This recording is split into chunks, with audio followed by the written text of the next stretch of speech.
കറിയൊക്കെ റെഡി ആയിട്ടുണ്ട്. കുറവമീൻ പൊളിസാണ് ഇത്. എല്ലാവരും ഒന്ന് ട്രൈ ചെയ്ത് നോക്കുക കേട്ടോ. നല്ല ടേസ്റ്റോട് കൂടിയുള്ള ഒരു കറിയാണ്, ഇഷ്ടപ്പെടും. അപ്പോൾ എൻ്റെ പുതിയ വീഡിയോയിലേക്ക് എല്ലാ കൂട്ടുകാർക്കും സ്വാഗതം. ഇന്നിവിടെ നല്ല മഴ ദിവസമാണ്. നമുക്ക് കിട്ടിയേക്കുന്ന മീൻ കുറുവയാണ്. നമുക്കത് വെട്ടി ഒന്ന് പൊള്ളിക്കണം എന്ന് പറഞ്ഞാൽ കറി വെക്കുകയല്ല, വറുക്കുകയല്ല, അല്ലാത്തൊരു ഇതാണ് പൊള്ളിക്കുക പറയുന്നത്. ബാറ്റുമീനല്ലേ, നമുക്കൊന്ന് പൊള്ളിക്കാം. കണ്ട, ഇതുപോലെ ചെത്തി എടുക്കുമായിരുന്നു ചെയ്തത്, വെട്ടുമല്ല. വെട്ടുമെന്ന് വെച്ചാൽ തേച്ചെടുക്കണം, അല്ലെങ്കിൽ ഇതുപോലെ നിറഞ്ഞ് കാണും. അപ്പോൾ തേച്ചില്ല, ചെത്തി എടുത്താൽ പെട്ടെന്ന് ഇതുപോലെ ഇരിക്കുന്ന ചെതുമ്പൽ കണ്ടോ, അത് ചെത്തി എടുത്താൽ പെട്ടെന്ന് വെളുക്കും കേട്ടോ. ഇതുപോലെ നമുക്ക് എടുക്കാം. ഇതിൻ്റെ തല വെട്ടിയിട്ടില്ല, ഇതുപോലെ ചെത്തി എടുത്താൽ മതി, അതാകുമ്പോൾ പെട്ടെന്ന് വെളുക്കും. മീനൊക്കെ വെട്ടി നമ്മൾ കഴിഞ്ഞു. ഇത് കണ്ടോ, ഇതുപോലെ നമ്മൾ ക്ലീനായിട്ട് വെട്ടിയെടുത്തു. ഇനി കറിയിലേക്ക് പോവാം. നമ്മളൊരു ചട്ടിയൊക്കെ അടുപ്പത്ത് വെച്ചു, അതിലേക്ക് നമുക്ക് ആവശ്യത്തിന് എണ്ണ ഒഴിച്ചു കൊടുക്കാം. ഇതിനു വേണ്ടി നമ്മൾ എടുത്തു വെച്ചേക്കുന്ന സാധനം ചെറിയ ഉള്ളി, പച്ചമുളക്, ഒരു ലേശ ഇഞ്ചി, കറിവേപ്പില. നമുക്ക് മുളക് ഇട്ട് കൊടുക്കാം.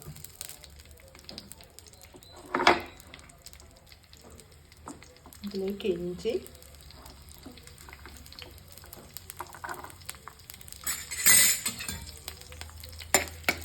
അതിലേക്ക് ഉള്ളി ഇട്ട് കൊടുക്കാം.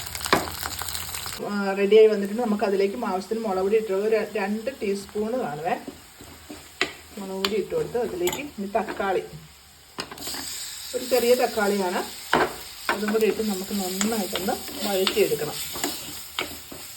അതിലേക്ക് ആവശ്യത്തിന് ഉപ്പ്, അതുപോലെ തന്നെ മുളക് പൊടി നിങ്ങൾക്ക് ആവശ്യത്തിന് എടുക്കാം കേട്ടോ. കാര്യം എരിവ് കുറവ് വേണ്ടവരും ഉണ്ട്, എരിവ് കൂടുതൽ വേണ്ടവരും ഉണ്ട്. അപ്പം ഞങ്ങൾക്ക് അത്ര വലിയ എരിവ് വേണ്ട, അതുകൊണ്ടാണ് ഞാൻ ആ ഒരു അളക്കാതെ ഒരു പാകത്തിന് എടുത്തത്. അതിലേക്ക് നമുക്ക് ആവശ്യത്തിന് കറിവേപ്പില ഇട്ട് കൊടുക്കാം. ഇപ്പം നന്നായിട്ട് തക്കാളിയൊക്കെ വഴന്ന് മുളക് പൊടിയൊക്കെ മൂത്ത് റെഡി ആക്കി ഇട്ടിട്ടുണ്ട്. നമുക്കിതിലേക്ക് ആവശ്യത്തിന് വെള്ളം ഒഴിച്ച് വെക്കാം. ഒത്തിരി വെള്ളം വേണ്ട, കുറച്ച്. നല്ല ചാറ് വേണ്ടവർക്ക് കുറച്ചുകൂടെ മുളക് പൊടിയൊക്കെ ഇട്ട് ചാറ് കൂടുതൽ വെക്കാം കേട്ടോ. ഇപ്പം ഞാൻ കുറച്ച് വെക്കുന്നുള്ളൂ, അതുകൊണ്ടാണ് കുറച്ച് വെള്ളം ഒഴിച്ചത്.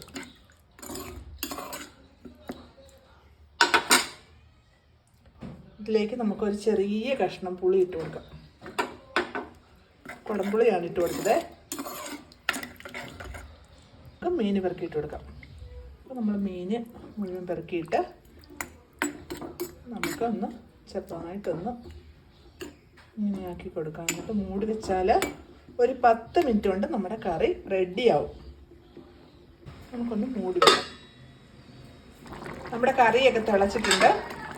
നമുക്കൊന്ന് ചെറുതായിട്ടൊന്ന്, ഒത്തിരി ഇളക്കി കൊടുക്കണം. എന്ന് വെച്ചാൽ ഇത് പൊടിഞ്ഞു പോകുന്ന സൈസ് മീനാണ്, അതുകൊണ്ടാണ് ഇങ്ങനെ പതുക്കെ ഇങ്ങനെ ഒന്ന് വെച്ചാൽ മതി. അല്ലെങ്കിൽ ചുറ്റിക്കാനാണെങ്കിൽ ഒന്ന് തട പിടിച്ച് ഇങ്ങനെ എടുത്തിട്ട് ചുറ്റിച്ചാൽ മതി. പക്ഷേ എൻ്റെ കയ്യിൽ ഒരു കയ്യിൽ മൊബൈൽ ഇരിക്കുന്നതുകൊണ്ട് ഞാനിത് ഇങ്ങനെ ഒന്ന് പതുക്കെ തവി വെച്ച് ചെയ്ത് കൊടുത്തത്. അപ്പോൾ ഇനി 2-3 മിനിറ്റ് കൊണ്ട് നമ്മുടെ കറി റെഡിയാവും. നമ്മുടെ കറിയൊക്കെ റെഡി ആയിട്ടുണ്ട്. ഇതുണ്ടോ, ആവശ്യത്തിന് ഇതൊക്കെ പറ്റിയിട്ടുണ്ട്. കണ്ടോ, എത്ര ഇഷ്ടപ്പെടാത്തവർക്കായാലും ഇങ്ങനൊന്ന് വെച്ചിട്ടുണ്ട് കേട്ടോ. പൊള്ളിച്ചത് ഇഷ്ടപ്പെടും, കുഴപ്പമില്ല, നല്ല ടേസ്റ്റാണ്. അപ്പോൾ അടുത്തൊരു വീഡിയോ ആയിട്ട് കാണും വരെ ബൈ കേട്ടോ. ആറ്റുമീനൊക്കെ ആകുമ്പോൾ പ്രത്യേക ഒരു ടേസ്റ്റാണ് ആ കറിക്ക്. ഒന്ന് ട്രൈ ചെയ്ത് നോക്കാം.